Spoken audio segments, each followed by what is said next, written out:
Give our listeners a little snapshot on how Corey, the basketball player from San Diego State, is now leading one of the largest health trusts in California. I end up playing in a men's league with a bunch of professional gentlemen. They're all in their late 30s, early 40s, all had families, all based on their cars and where they lived. They were very successful. I found out, the guy that plays a lot of golf and does well turns out to be that's the kind of guy I wanted to be. Insurance. There you go. Insurance, and that's when your viewership just takes a dive.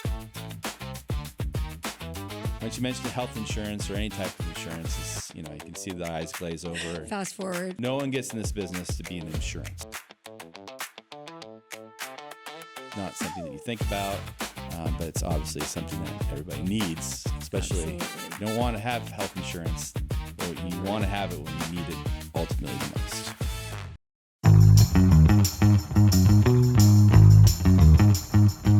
Good morning, San Diego. Welcome back to this episode of Coastlines to Cranes, your original construction podcast in San Diego, where we bring you the people, the culture, and everything in between, from the coastlines to the towering cranes. On today's episode, we have my best buddy, Corey Klinke. He is the Executive Vice President of West Coast Group Benefits, and he's got a phenomenal story to tell you. Also, he might be known as a good friend to my husband, Earl the Pearl. Lots of good times with Corey, but today we're going to take a serious look and investigate and talk about the benefits of a health trust. Welcome, Corey. Thank you. Thank you for having me here. So great. Before we started rolling on camera, you were telling me all about how you landed in this business. Give our listeners a little snapshot on how Corey, the basketball player from San Diego State, is now leading one of the largest health trusts in California. Well, thank you for that introduction. I'm happy to be here. And yes, I have been at West Coast Benefits for now a little over 25 years. So as we discussed earlier, I think, I've seen a lot. You're not old enough to be there 25 years. Oh, I am. Yeah. And I feel that when I play basketball with my children. Yeah. And I can feel it in my back and my hamstrings and a little bit my Achilles. Yes, exactly. So you've been there 25 years. You've seen a lot, but tell us how you actually got here from the beginning. From the get-go. I think I was telling you I was graduating from college, and I wanted to be a teacher and a coach. That was my ultimate goal. And then I realized I had to let home for a certain amount of time, and I realized that I didn't want that to be an option. This is good for my son who's coming back from college. Yes. Sons Do not come home. I don't recommend sons living with their fathers, especially Right. in their early 20s. It's a hindrance to your social life, and I knew that from the get-go. You think the colonel would have something to say about that? Oh boy, yes, for sure. Yeah. I end up playing in a men's league with a bunch of professional gentlemen. They're all in their late 30s, early 40s, all had families, all based on their cars and where they lived. They were very successful. So I ended up talking with each and every one of them after drinks, after the game, and found out, the guy that plays a lot of golf and does well turns out to be that's the kind of guy I wanted to be, emulate. Insurance. There you go. Insurance, and that's when your viewership just takes a dive. Once you mention health insurance or any type of insurance, it's you can see the eyes glaze over. Fast forward. No one gets in this business to be in insurance. No one grows up thinking they're going to be in insurance.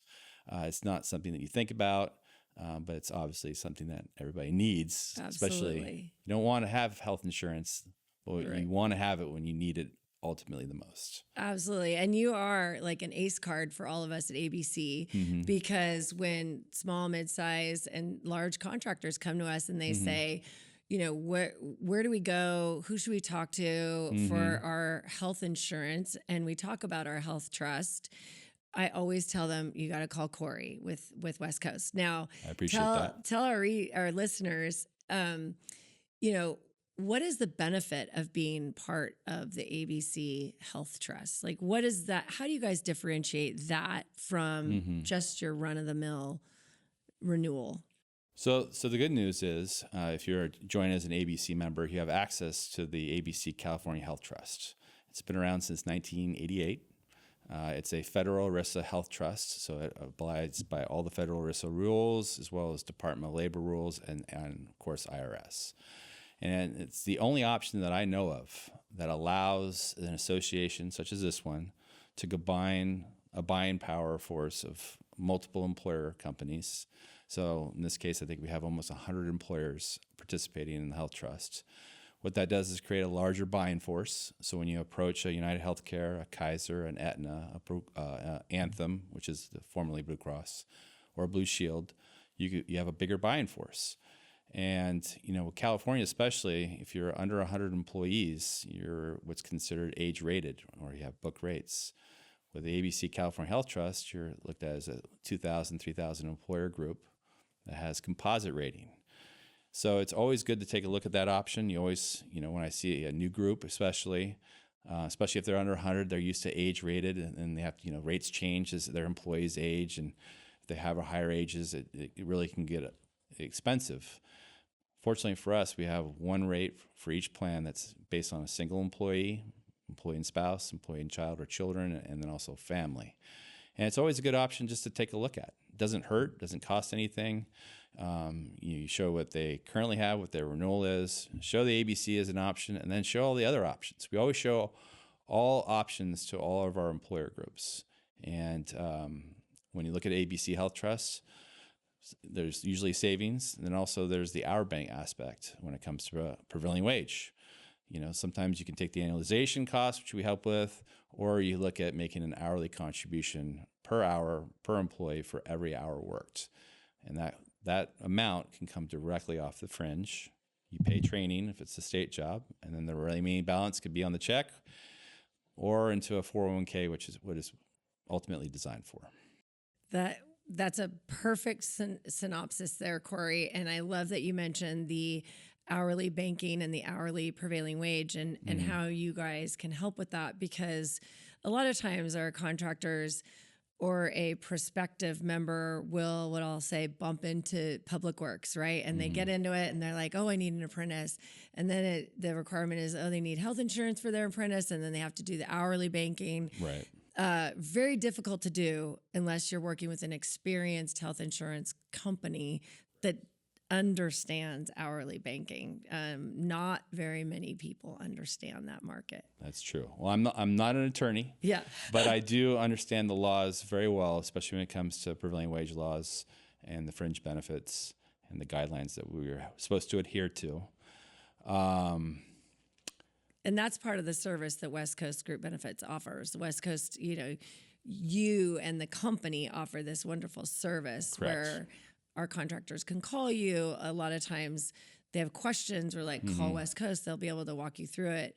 And that's an added benefit to working with you and the health trust as well. Absolutely.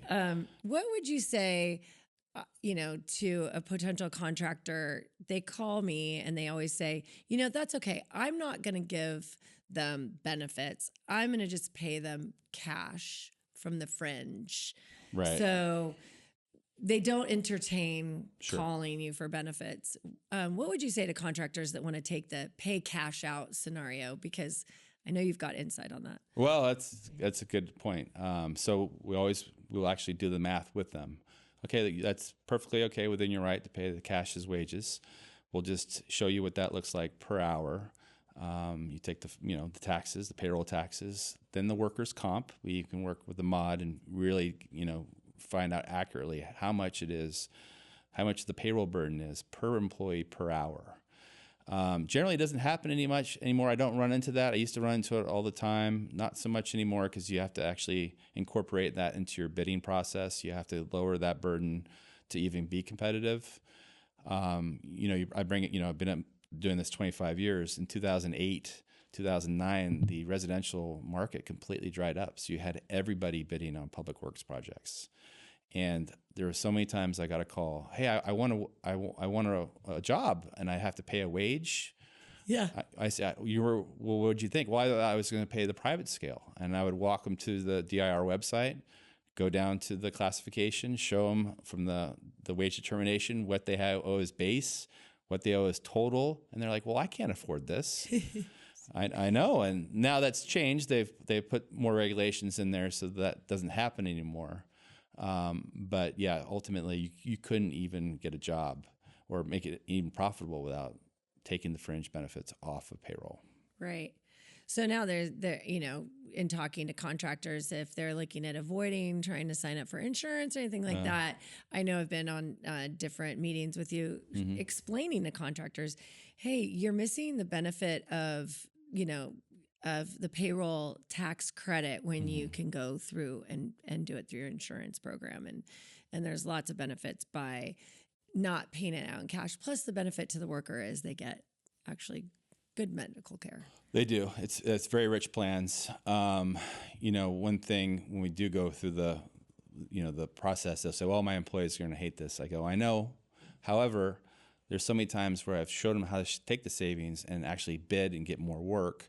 And a contractor is doing 50-50, 50% prevailing wage, 50 private. All the employees want the prevailing wage work. So how do they get more of that work? Well, the bidding process, and then by the bidding process, they eliminate, the fringe benefits off payroll so they can actually get the job. And I've never had any employee quit over that. I've had many discussion over that. I said, this is, part of getting the job itself. You like the job, or you can work private. And then they go, oh, no, I'll work the prevailing wage job. Okay, good. Now, obviously on the pension side, that most pension plans we offer are 401k plans, that the plans are 100% vested for that employee. So that money going in per dollar, first hour worked, it's 100% theirs. Great. Let's talk about one of your favorite topics, unions. So unions like to say your medical insurance program, your insurance trust is not as good as ours, sure. Et cetera, et cetera. They like to poke holes at it. What can you tell our listeners and everybody out there as far as how it rates our insurance trust, the programs that we offer, medical, dental, vision? How does that rate against the quote unquote unions who purport to have the best? Sure. So going back to 1988, so it was created under those union guidelines as a federal Look at you, trust. so taller. You're like, okay, ready, let's go. But yeah, and the plan designs were focused on being very rich benefits, very little out of pocket, and then having the fully insured offering, because it can't be self-insured. These trusts, not legally, can be self-insured. So in this case, we have United Healthcare, we have Kaiser, and then we have SIMSA. So that your employees have the choice of those three fully insured carriers. And for our listeners that don't know, SIMSA is care across the border, right? Yes, care across the border. The care facilities across the border are managed by our own Department of Managed Healthcare on California side. Wow. I've visited the facilities. They're phenomenal. Wow. They're getting updated and upgraded as we speak. And I can honestly say that they create the least amount of tension and confusion when it comes to healthcare. It's very seamless, and you have a lot of employees, especially in San Diego, that enjoy that care. Great. So you've got those three product offerings, and as far as ranking against our competitors, everything is a very rich benefit package, toe to toe, almost identical plans, really. Well, and if you want to see what it looks like against union scale, you just have to pull up a wage determination sheet, and all those amounts in health and welfare, vacation, training, and my favorite other, right, are all based on union scale. So we can always show what that looks like per dollar, right? And generally, we're always under that super composite rate, whatever is under the health and welfare determination on that. Very competitive. So very competitive. Absolutely. That's great. And so that's always one of those topics that people ask, well, poking holes at the open shop and the merit shop folks. Yes. Yeah. Very strong, very rich. This plan has been battle tested over the years. Even Department of Managed Healthcare came in and tried to shut down all association plans. That's right. But fortunately, we came and rose above that. We got the right T's crossed and the right I's dotted, and we came out victorious in that respect. And our apprentices, they actually get coverage for not just themselves, but family as well. Family as well, just similar to the unions. So no dependent goes uncovered. Right. So no one can point to us and say you don't cover dependents, you don't have rich plans. All those cases are true. So amazing. Yep. Yes. So thank you, West Coast Group Benefits, too. You guys are a key sponsor for a lot of our events, annual sponsor. You're very supportive. You're our director emeritus. I think the very first one. First and leading the way. We'll see if anybody else can match up to your volunteerism. Corey's been very generous with his time, talent, and treasure to ABC. You've always been there supporting us, you know, whether we need you to go to Jacksonville in the middle of Florida, right? At COVID, you flew out to one of the conferences. So it's easy to back a meritocracy. That's what I believe in. I think it's the most American thing. It's why our country is great. Competition. Amen. Right. Free and open competition. We just need to get a little bit more of that in California. Just a little bit more. A little bit more. But, you know, the tide always turns eventually. It does. So we're waiting for the pendulum to swing back. It's starting to a little bit, right. Especially with California and everybody leaving California and right. Los Angeles for the first time since I've been alive. And I think, you know, at the core, just like you were saying, free and open competition, it's not anti-union. Nope. It's the fact that we said, look, our medical plans go toe to toe. They are, you know, identical, if not better. And let the best man or woman win the bid, open competition, meritocracy. And, you know, that's how America is founded. It's all about that. And to the extent that one side is eliminated because of legislation, it's just an unfair practice, an unfair football game, if you will. Yes. Talk about basketball games. You know, it'd be like the Final Four, which is what, Illinois and Michigan. Michigan, no, UConn. UConn. Yes, Sorry, yeah. UConn did beat Illinois. Duke. They beat Duke. I know. And Michigan beat Arizona. I was in there for Arizona. But, yes, you know, it'd be like not having two teams on the basketball court. Sure. You're eliminating it with the project labor agreement. So right. And no one would have any interest watching a game that was already decided. That's right. That's right. So we will have you back for another episode and we will talk project labor. Yeah. Oh, yes. We have to have you back on 2 episodes. We need you back to talk about politics because I know that, you know, you're very passionate about insurance and health insurance, but you're really passionate about the politics and, you know, freedom fighting and all of that good stuff. So we need to talk to you about that and strategies behind your philosophy on politics. And we definitely have to have the wives back. So it'll be Tara and Jen. Oh, boy. With you and Scott, for sure. There's not going to be any wine served, right? There might be a little bit. Okay. I've already talked to the studio. We're cleared. Great. Can't wait. All right. Well, that's it for this episode of Coastlines to Cranes. If you liked us, give us a like, hit subscribe. Want to hear your comments? Shoot Corey a comment in the section below. It was wonderful having you tune in. And you know, San Diego, stay classy.